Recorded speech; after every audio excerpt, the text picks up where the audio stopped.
नमस्कार दोस्तों, स्वागत है आपका हिंदी नॉलेज शो में। तो दोस्तों, वीडियो शुरू करने से पहले मैं आपसे छोटी सी बात करना चाहूंगा। आप सभी लोग जानते हैं कि इस समय गल्फ देशों द्वारा भारत को घेरा जा रहा है, हमें ह्यूमिलिएट करने की कोशिश की जा रही है, हमें बदनाम करने की कोशिश करी जा रही है। और मैंने देखा है कि इस चीज को देखकर आप में से कई लोग बहुत परेशान हैं। तो मैं आप सभी लोगों से कहना चाहूंगा कि परेशान मत होइए। गल्फ देशों से भारत के लिए नफरत हर कुछ समय बाद आती ही रहती है, और अगर आप रिकॉर्ड उठाकर देखेंगे तो हर साल वहां पर एक बार तो बायकॉट इंडिया होता ही है। लेकिन क्या इससे भारत को फर्क पड़ा है? कतई नहीं, क्योंकि भारत का जो एक्सपोर्ट है इन देशों में कुछ खास है नहीं। वहीं इन देशों की डिप्लोमेटिक पावर, सैन्य पावर कतई खत्म है। अमेरिका की सिक्योरिटी पर जीते हैं ये देश। और रही बात जो बायकॉट इंडिया चला रहे हैं ना, उनमें से कुछ लोग तो ऐसे हैं जिन्होंने तालिबान को कांग्रेचुलेशन किया था जब तालिबान जीता था।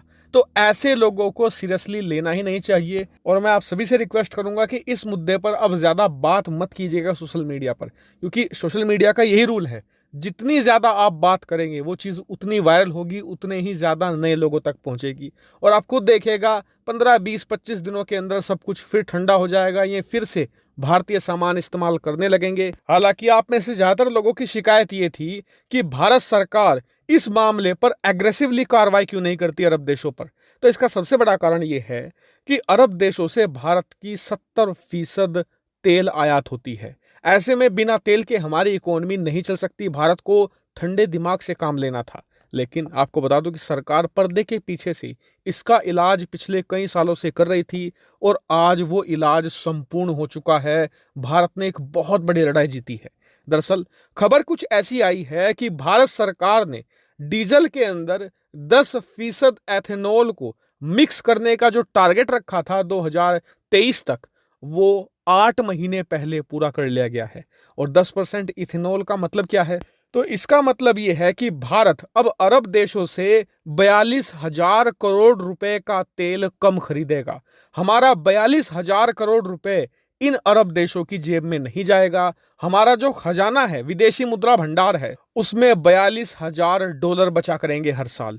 और इतना ही नहीं, जो ये 42,000 करोड़ रुपए हैं जो हम अरब देशों को नहीं देंगे, ये सीधे जाएंगे भारतीय किसानों के पास में। क्योंकि जो ये इथेनॉल है ये गन्ने से ही निकाली जाती है। ऐसे में भारतीय गन्ना किसानों का बहुत ज्यादा बड़ा फायदा होगा। वहीं अगर आप दिल्ली, मुंबई जैसे बड़े शहरों में रहते हैं तो आपके लिए तो बम्पर फायदा है।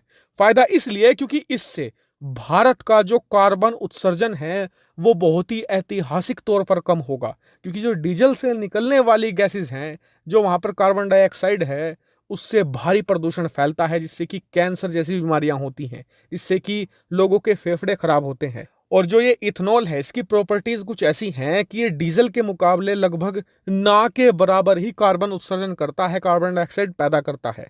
ऐसे में शहरों में प्रदूषण भी बहुत ही कम स्तर पर आ जाएगा। और ओवरऑल देखें तो ये इथेनॉल वाला जो ये पूरा मामला है ना, ये भारत के लिए हर मोर्चे पर एक बड़ी कामयाबी है। और समय से 8 महीने पहले पूरा करना, ये तो अपने आप में और बड़ी उपलब्धि है। वहीं सरकार से मेरी यही रिक्वेस्ट है कि जो पूरा ये मिडिल ईस्ट का मामला हुआ है ना, ये हमारे लिए हाई टाइम होना चाहिए। जिस तरीके से रूस यूक्रेन युद्ध में हमने ये सीखा कि हमें आत्मनिर्भर बनना है हथियारों के मामले में, ठीक उसी तरीके से ईंधन के मामले में भी हमें आत्मनिर्भर बनना है। वो कैसे?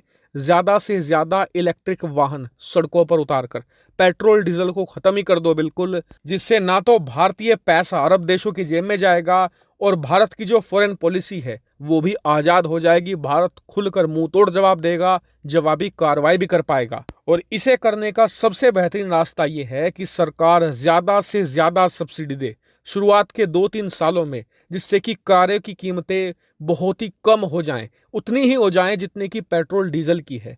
साथ ही पूरे देश में चार्जिंग स्टेशन का नेटवर्क वो भी एक बड़े लेवल पर खड़ा किया जाए, और ये सब काम हो युद्ध स्तर पर।